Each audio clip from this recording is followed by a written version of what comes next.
And South Korea and the U.S. are a little over a week into their joint military drills. Now the sister of North Korea's leader has lashed out at Seoul, threatening to tear up the inter-Korean military agreement.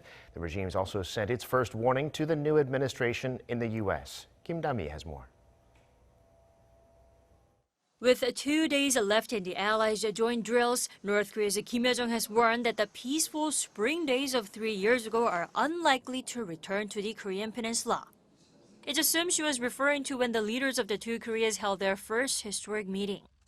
In a statement released Tuesday by the North State media, Kim also threatened to scrap the military pact signed by Seoul and Pyeongyang in 2018 aimed at easing tensions, and even to shut down the office established to handle cross-border affairs.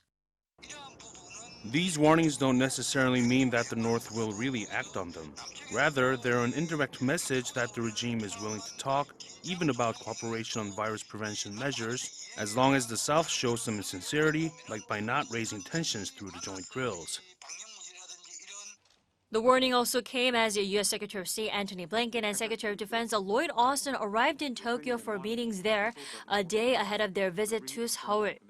Keeping close tabs on those visits, the North Koreans are warning the U.S. not to provoke them, especially through the so-called 2+2 meetings with their South Korean and Japanese counterparts.